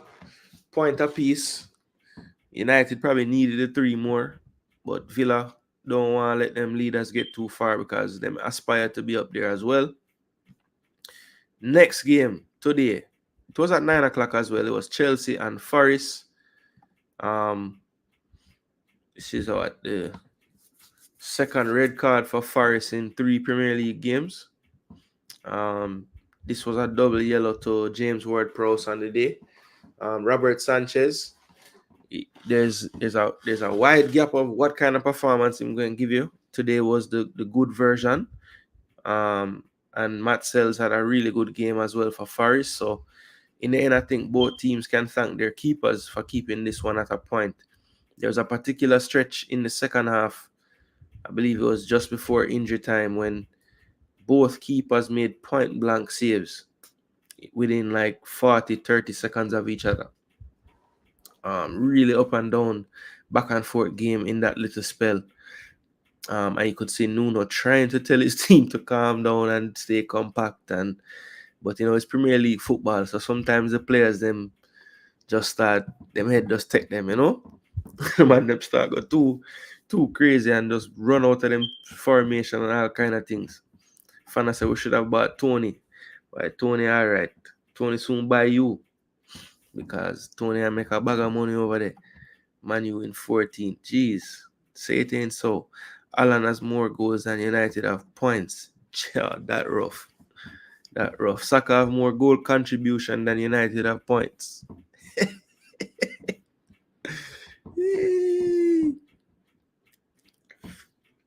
Internet undefeated. Alright, so this was the Chelsea Forest game. The lineups. Front four hasn't changed for a few weeks for Maresca. The midfield as well when healthy, Caicedo and Fernandez. The back line, I think this is probably what the first choice is going to look like right now for Chelsea. This is probably what Maresca thinks is his number 111. Then Nuno has chopped and changed quite a bit during this season in terms of who's starting. This time he went with Anderson and Hudson, so didn't just bench both of the pacey wingers, played one of them. Hudson-Odoi having some success against Chelsea in some previous appearances, so he always was probably going to get the nod. Elanga had also scored against them too, so either one. But he went with Callum from the start. Morgan Gibbs-White back from suspension today. And then he picked up a nasty injury today, so don't know if he'll be able to make the international break for England or not. But he didn't look so good. Chris Wood again getting a goal. This guy just scores goals, people. You don't have to like him style or whatever, but trust me, this guy is effective as a striker. Good movement, always there in that spot to just poke home. Yeah, very, very good striker, to be honest. Not again, a lot of people would never probably bring him up, but he's consistent, bro. Every team him there, no matter how bad, how good they are, him always has scored some goal. The back line looks to be a bit solidified as well. Milenkovic, the signing they brought in, looking good beside Murillo in defense. Ola Aina at right back and Alex Moreno over from Villa at left back. So yeah, that was the starting lineup for both teams. Chelsea have a bench as long as this page, but they only put this amount of them on the bench today. João Felix and Nkunku, the first changes. Maybe looking back at this game, you don't really realize that the subs come so late. When I'm looking now and I'm seeing 81st minute, because I was thinking this whole time, like, what Chelsea could have done to like get this result, because they were down to 10 men.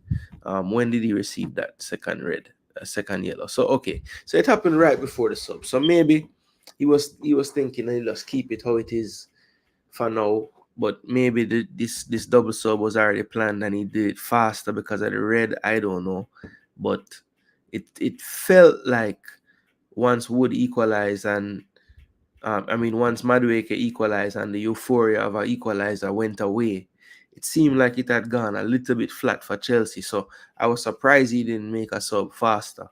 But he made a double sub at 81 minutes. João Felix and Christopher Nkunku came on.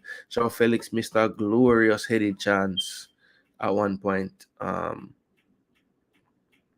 But yeah, the injury time was interesting, man. Some back and forth action. They had 13 minutes of injury time. I think a minimum of 13 minutes. And believe me, that 13 minutes felt like a whole half, the amount of action that happened in that 13 minutes. So let's just take a look at the stats and try to break it down. 66-34. So Chelsea with the edge there. Look at the expected goals difference as well. 2.46 to 0.87. 4 big chances, though, created by Forest to Chelsea's 3. Shots almost even, 22-16. Both keepers very active. 8 saves for Sanchez, 7 for Sells. Corners 11-3 in favor of Chelsea. Passing, a lot more passes attempted by Chelsea. Yellow cards, 6 for Chelsea, 4 for Forest, and of course the red to Ward-Prowse. 9 on target to 8 in favor of Forest. Let's see, entries. 70-43 in favor of Chelsea on the entries.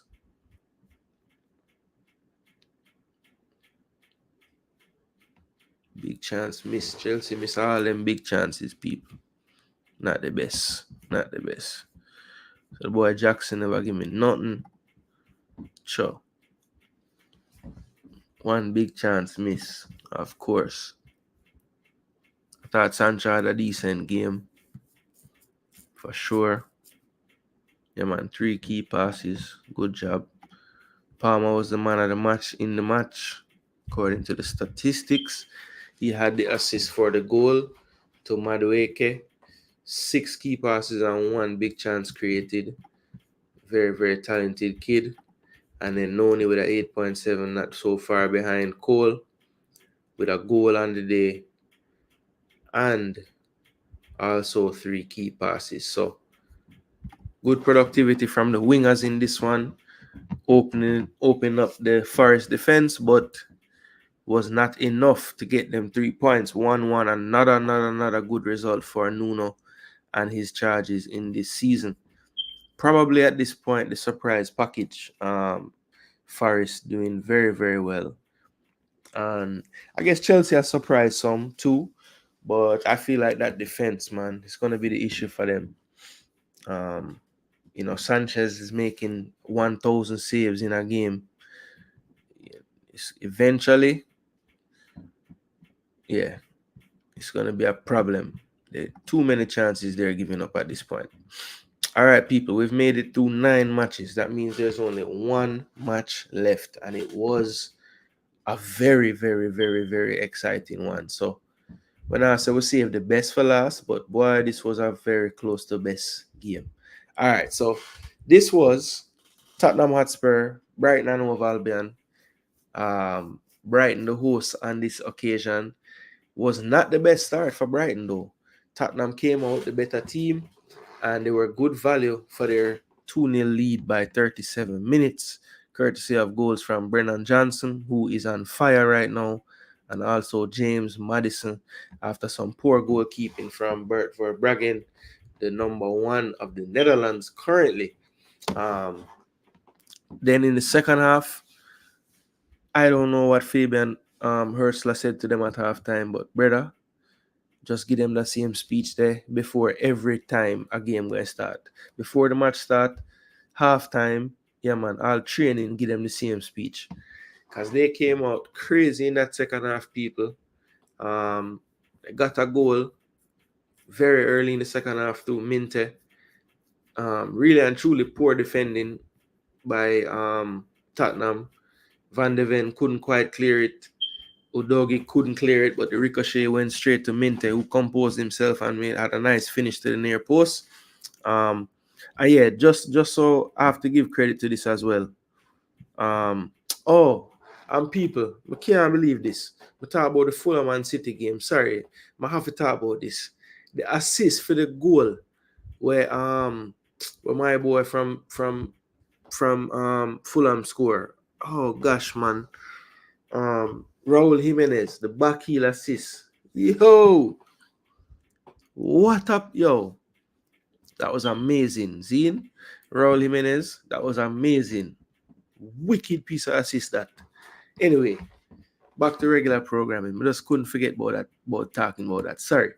All right, yeah. So Brighton, but first, the first half, the first goal, brilliant ball. Dominic Solanke, brilliant ball. Good timing, good shape. Everything about it was good. And then when a player is on form, it seems like they always seem to make the right decision in that goal scoring moment. And Brennan Johnson took it early, left-footed, near post with some curl right around the keeper. Advancing keeper, just take it early, low. Good finish by Brennan Johnson, 1-0. And then, like I said, goalkeeping error for me for the second goal. Madison took a shot that was soft enough, I thought, and close enough for the keeper to handle. But he got his handling all wrong.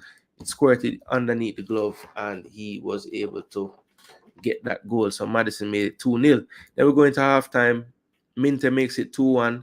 And then not long thereafter, Jorginho Ruta, who got his first goal for the club last week, this time, brilliant little play from Brighton.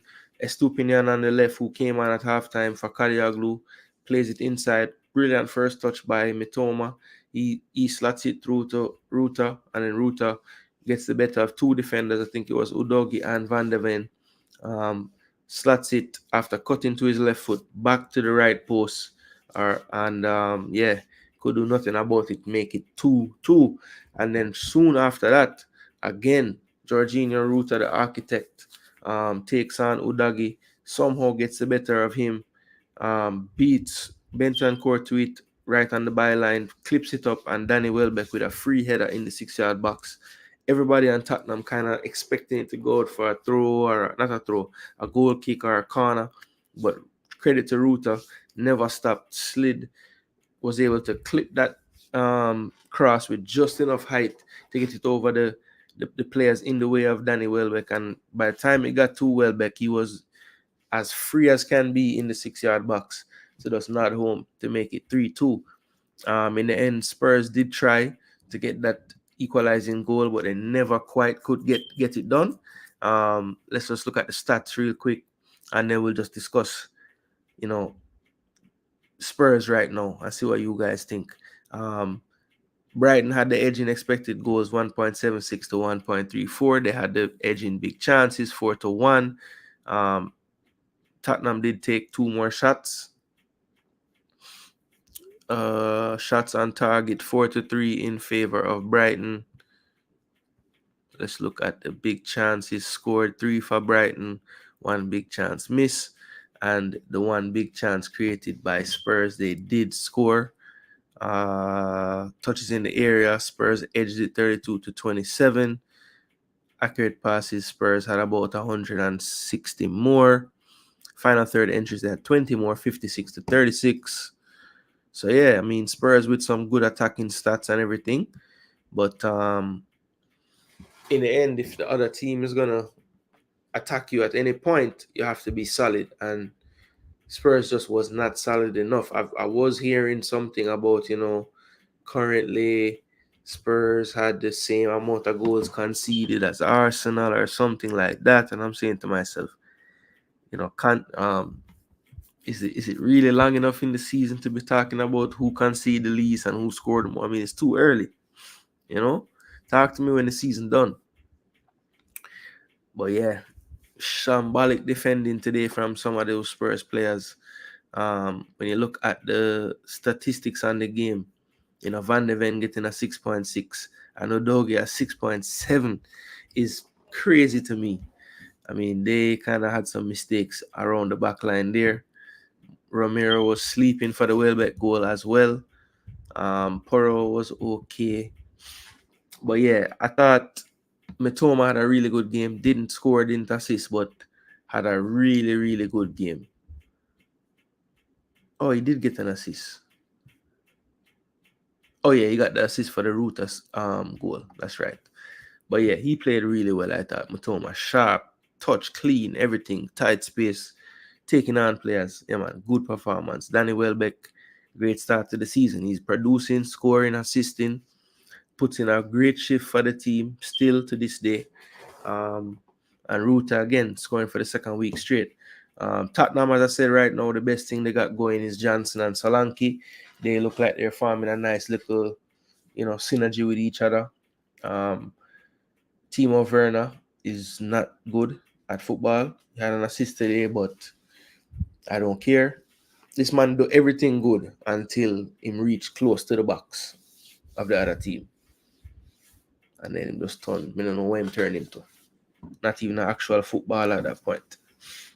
But yeah, Spurs, he's insisting on going with this lineup with the two creative players and Bentancur. I still feel like it's too open. Every game he comes with the Eve Basuma Matasar at some point. But I don't really see him doing it from the start of the game. But I guess he doesn't think there's enough creativity in the midfield if he goes that route. But I don't think they need the creativity so much, man. They just need a better balance. So it has to be one or the other. They shouldn't be playing both of them. That's just my thought on that. And all those goals came when these players started to tire in this system. They start to blitz them and they can't really hold up, So yeah, Angie's stubborn. That's one thing for sure. He's very stubborn. And he paid the price today. So 3-2. What a comeback. You're down 2-0 at halftime, and by 20 minutes, 21 minutes into the second half, you're already up 3-2. So big, big, big win for Brighton. Spurs fans ball as they usually do. Terrible from Spurs to give up that lead. And some shambolic defending, as I said before. Yeah, man, horrible. Chelsea is a waste of space. The one time I predict a Chelsea win, them draw. Next week I predict a draw, them are going to win. You see it? The Eagles spurred up Spurs in the second half. Man, I tell you, Eagle them fly away. All right, people. So that's all 10 games, people. Let's go now and switch gears. Let's get the screen here a little more, look a little nicer. So we're gonna show you up on the screen here. So this is the match table heading into the international break. And what we're going to do is we're going to start from the relegation zone and work our way up the table. All right. So let me get it on screen for you guys so you can know something I tell now. No lies, bars. Make sure and like the video. Yeah, man, like the video, people. All right, so this is the table going into the international break. Wolverhampton Wanderers struggling, people. 1 draw, 4 losses in their last 5. Tough, very tough. From their 7 play, they have 1 draw, 6 losses, minus 12 is the goal difference. Tough. They have scored 9 and conceded 21. Damn. All right, next up, Southampton, similar, 1 draw, 6 losses. They have scored only 4 goals in their 7 games, and they have conceded 15, so minus 11. Then in 18th place, we have Crystal Palace. Surprisingly, from their 7 games, they are yet to register a win. They have 3 draws and 4 losses. Only 5 goals scored in those 7 games, conceding 10. So not that bad defensively, but the 5 goals is definitely a worrying sign there. Ipswich Town out of the relegation zone now. That's courtesy of another of 4 draws and 3 losses in their 7 games. They have scored 6 and conceded 14. Everton, 5 points for them, 1 win on the season, which came a week ago, and then a draw this week. So 5 from their last 3 after having none in their first 4. So 5 points for them, 7 goals for, 15 against. 1 win, 2 draws, 4 losses for them. Leicester City in 15th place after that victory. It was their first of the season. They had 3 draws to go with that to get them onto 6 points, up in 15th place. Then we have Manchester United, 7 wins, 7. They wish they had 7 wins. 7 played, 2 wins, 2 draws, 3 losses. In those 7 games, Manchester United only have 5 goals scored, and they have only conceded 8. So not too bad defensively in terms of conceding goals, but 5 goals, not good enough. Minus 3 goal difference as well, and they are all the way in 14th place.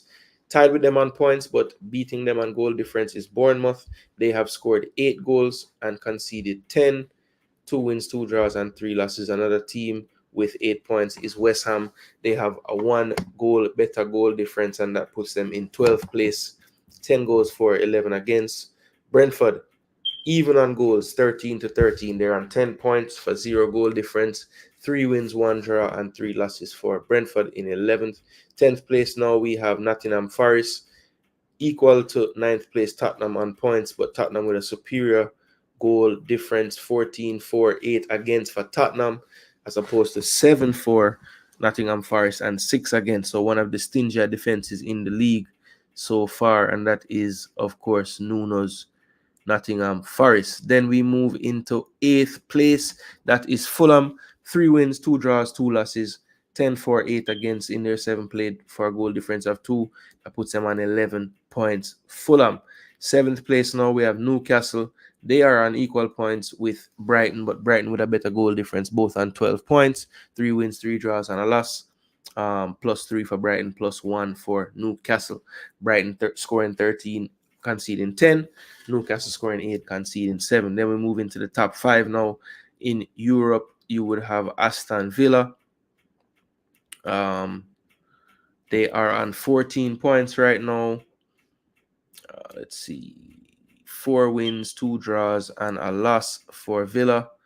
They have drawn their last 2 games to get them a little bit off the pace of the top in the league right now, but just 4 points off Liverpool in 14 points, goal difference of 3. Then Chelsea also on 14 points, 4 wins, 2 draws, and 1 loss. They have 16 goals for, so one of the highest scoring teams in the league. 8 goals against, for a +8 goal difference, 14 points. So that's why they're ahead of Aston Villa currently.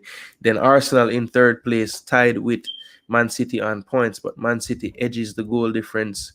Not even the goal difference. They edge the tiebreaker based on more goals scored. So City has scored 17, conceded 8. We have scored 15, conceded 6. 5 wins, 2 drawn. The last 2 teams in the league that are yet to lose a game, Arsenal and Man City. But even though Liverpool has lost a game, they have the crucial 1 more win. So they have 6 wins, 1 loss from 7, which puts them in the top of the table, 18 points. They have the stingiest defense right now with only 2 goals conceded and 13 goals for in their 7 games. And they went into the break in 1st place. Let's take a look real quick at the notable matchups when we return. So Liverpool will be hosting Chelsea at Anfield on Sunday the 20th. So that's a huge matchup to look out for as soon as we get back from the international window. Aston Villa and Fulham shaping up to be another very good fixture with the form Fulham has been in. Fulham hosting Villa should be another one to look out for. This game as well, Newcastle at St. James Park, is always a good spectacle, and I don't expect any less with a team like Brighton, who definitely come to play football no matter where they are. So Brighton, Newcastle, another one I would say should be very good to watch. Let's see. Spurs and West Ham should be a good one as well. West Ham maybe having a little bit of belief since they had a decent result finally in a game But let's see how that plays out on their trip away from home to Tottenham, who right now I'm sure would be in a bit of a fragile state of mind after that loss. Maybe this break coming at the right time, they can kind of put that behind them and just know they'll be going back home to their fans after the break. And yeah, hopefully then they're not thinking about that big collapse that they had.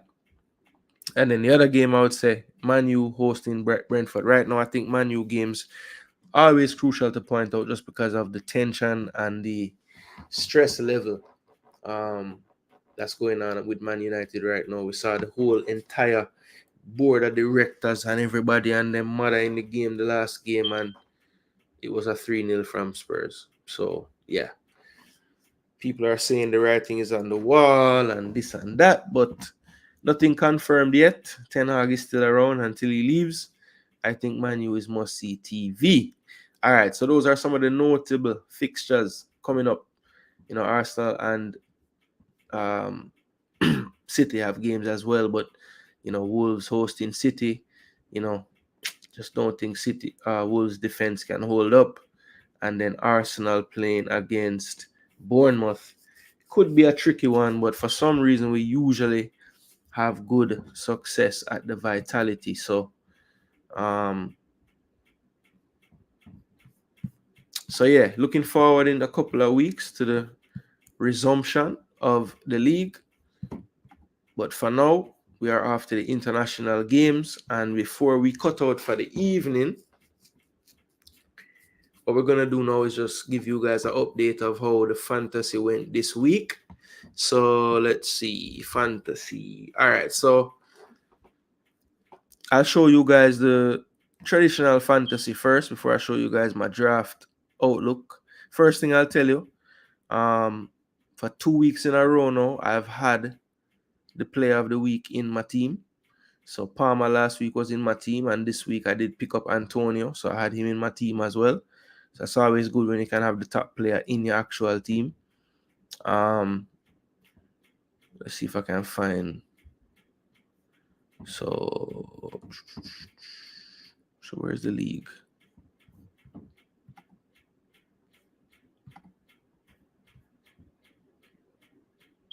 Leagues. Okay. All right. So it looks like I am in 4th in the I Am Sure League. Last week I was in 5th, so I moved up 1 spot.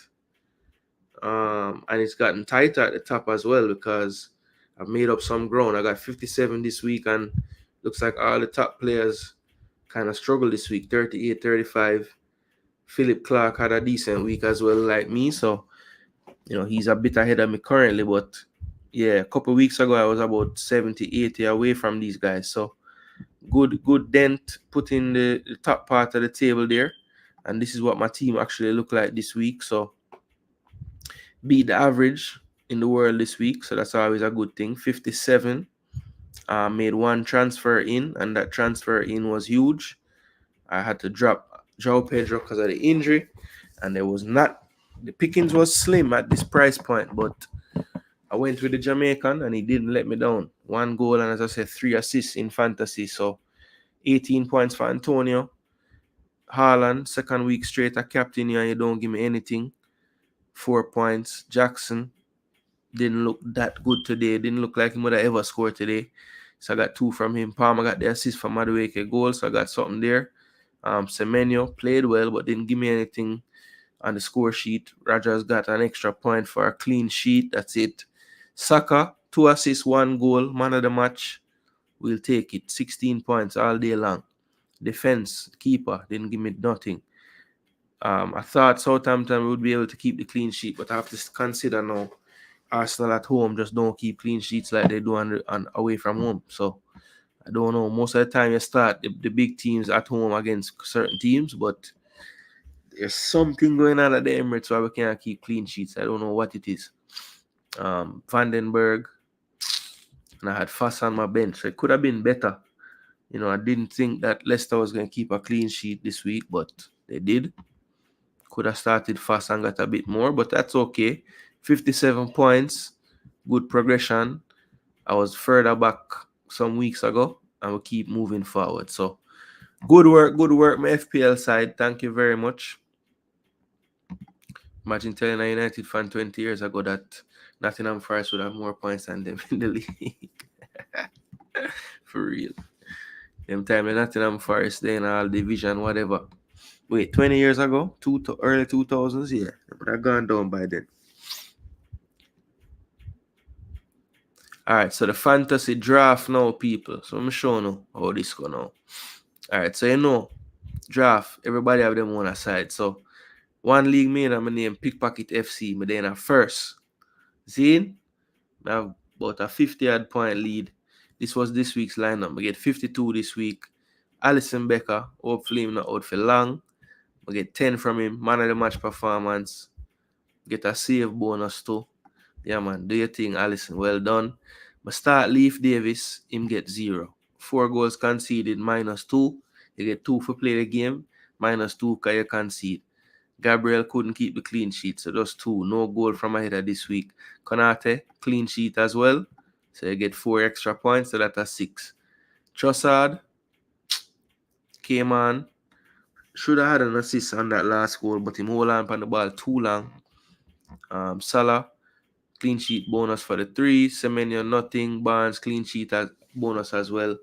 3 points for him. Welbeck, brilliant again. Goal, bonus of 2, 8 points. Cunha, goal, bonus 3. So them lose 5-3. Cunha get man of the match. Havertz, goal, bonus. So all my strikers scored. Give me extra points. Lovely. This was the one mistake on this team for the week. Digne on my bench. Clean sheet against Man U, and the second place man of the match would have got 8 more points if I didn't start this guy. And I only started him because I know West Ham is vulnerable from set piece and him take a lot of corners and free kicks. And I just didn't think that Villa was going to keep a clean sheet against United. I don't know why I didn't think that, but I didn't. Anyway, 52, I will take it.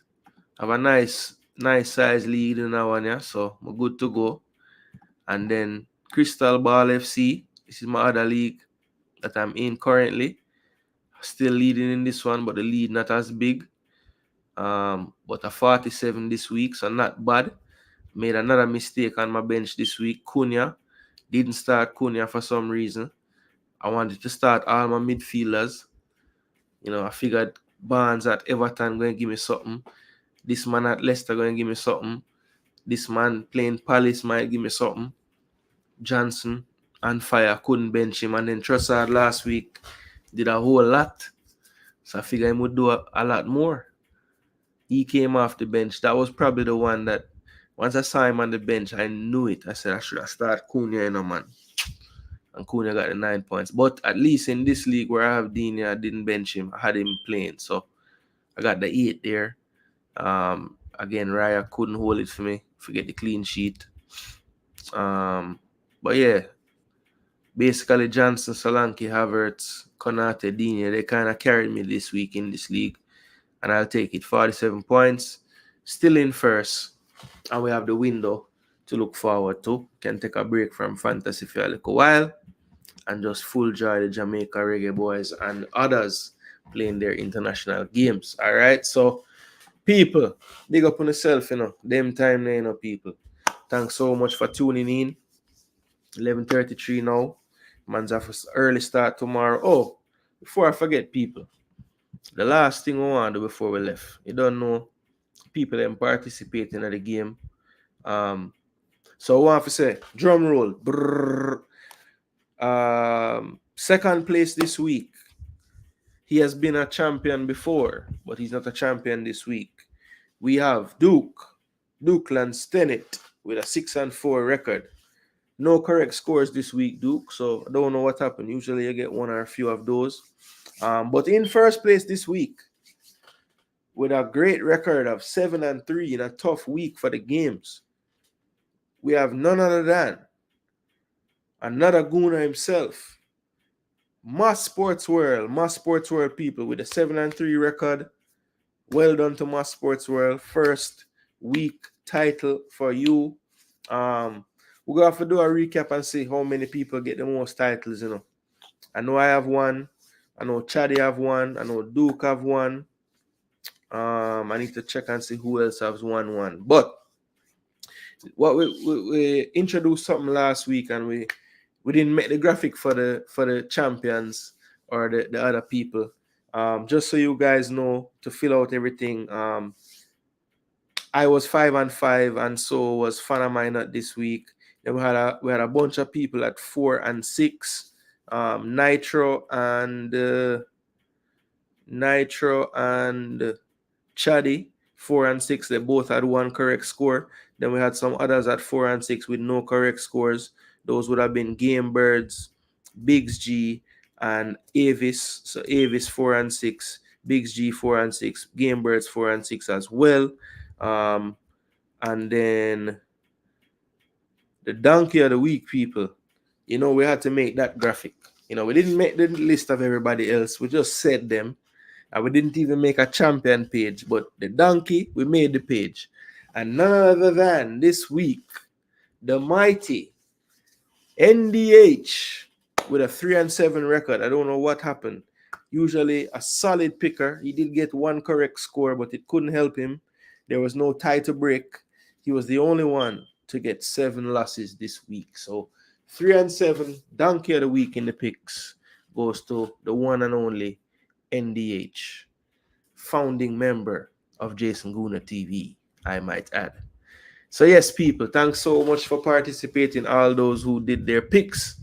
And again, I enjoyed so much going through, checking who had the scores right. It really and truly adds another dimension to my Premier League experience. So thank you all for participating in it. And as the channel grows, the whole overall feeling of this competition will grow. So don't be surprised we have our league table standings for the season and them thing they down the road. See? But yeah, man, everything we build, we move, we keep moving, we keep building, people. But again, thanks so much for tuning in. All those who drop in for a slight quick moment, drop them like, leave them comment, respect same way. All those who stayed around, the Hot Chili, the Biggs G, the Fana, all of who there from day one, week one. Big up on yourself. MF said, bless up, Jay, bless up yourself. MF, big up. You don't know. So this will close the chapter, week 7, EPL. When you see me again, people, you know what week it is. You know what time it is. It's Reggae Boys time. So you'll see the jerseys, them. You'll see the shirt, them. You'll see the Jamaica paraphernalia, you know. And once you see that, you know what time it is. So look out for some tactical previews, some tactical breakdowns, some checks on the other teams. Because we love to go on like we are going to play with self. So we're going to see some Nicaragua preview videos as well. So yeah, man, look out for the content this week. Of course, you know the game will be Thursday. So we will be throwing up thumbnails for the live watch-alongs and everything. So a lot of content based around the Reggae Boys coming up this week, people. So stay tuned to Gooner TV. Turn on those bell notifications, because you know when it comes down to football, yeah, we might not be the biggest. We might not be the baddest. But you know you're going to get a certain quality over here, people. We're going to break down the game the simple and the right way. And we're going to talk and it's going to make sense. From the person with the pro license down to the person where don't even watch football, but yet still want to hear what we say. See? Yeah, man, everybody can take in and understand at their level, right? So big up on yourself, people. Gooner TV, we out of here. Liverpool, we are forward for you. City, we are forward for you. Our here, people. Them love call we buckle job. But what am I calling when we lift it up? I don't know, people. Big up on yourself. Gooner TV. And we're